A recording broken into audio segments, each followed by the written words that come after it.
balance. It's something that we all struggle with. Sometimes it can be really hard to recognize when we've been leaning just a little bit too far in one direction. And we only find out when we've been doing this when we start to feel the consequences of neglecting certain parts of our lives.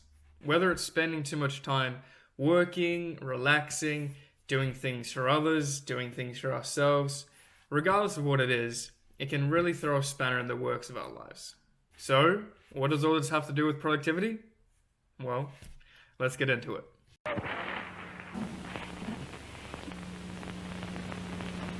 There's many different arguments for or against whether we should even be looking for a quote-unquote balance. Some common alternatives are harmony or integration, but the way I've come to think about it is in terms of a balance sheet. To make an accounting metaphor, at the end of the month, we want to have wisely spread out our allocated resources and ideally have a surplus, rather than erratically spending here and there aimlessly and finishing with a deficit. To continue the metaphor, when we run on all cylinders, we are positioning ourselves to go into a deficit in one or multiple areas. And when we do this, we need to be really careful to only invest these kinds of resources into either something that has a potential for an incredible return, or it has a manageable amount of risk. This is the exact same with what we choose to devote our focus, our energy, and our productive time to. I know I've personally struggled with prioritizing working over everything else. It has been a big area of development for me that I've had to consciously improve on. For some of you, it may seem like common sense, but recognizing that it's alright not to be working sometimes, and that there's no need to feel guilty about not constantly working on something has been a big learning for me. This has been a hot topic for me ever since my first day of studying engineering. 22-hour study sessions may seem on the surface to be a good idea at the time, but when we look back in hindsight, we can see that it's a pretty flawed way of approaching the work that we need to get done. If we are able to be truly productive and focused over the course of an average working day, then we are more than capable of getting all of the work we need to get done finished. If we aren't able to get all of the work we need to get done finished during the average working day, then it's most likely that there's something fundamentally wrong with how we are approaching our work. Or we are just letting too many distractions into our day. Either way, it's a great opportunity to take a step back and to reassess how we can spend our time more efficiently. There are times when we will simply need to grind out a project, a particular task, or the building of a business.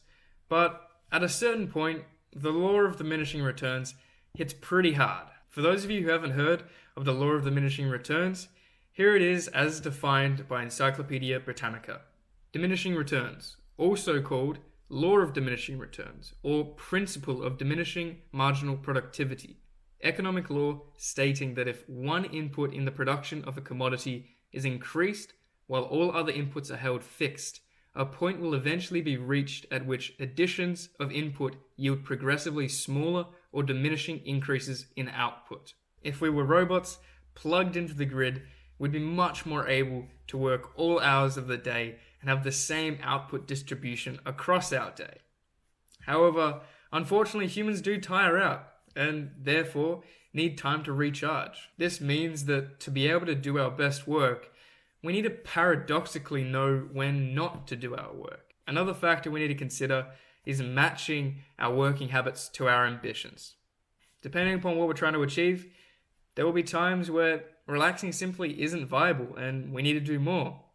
But that could also mean taking more time off and taking it easy. The point I'm trying to get to here is we need to be more conscious of what we are doing and when we should be doing it, because it's extremely difficult to change anything that we aren't aware of. A great example of this is a quote by Katarina Fake. So often people are working hard at the wrong thing. Working on the right thing is probably more important than working hard. So if we're able to take a step back and assess what the most productive use of our time is and do that, rather than just putting our head against the grindstone on anything that we can grab hold of, then we're going to go much further with less work required to get there. All of this doesn't mean that hard work isn't necessary. It most certainly is. But it's important to acknowledge that it's only one part of the equation.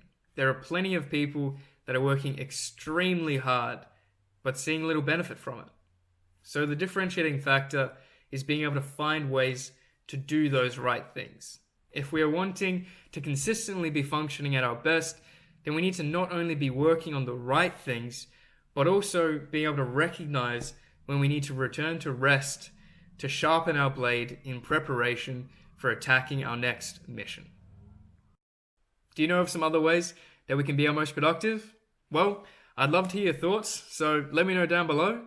But for now, thanks for tuning in. Until next time.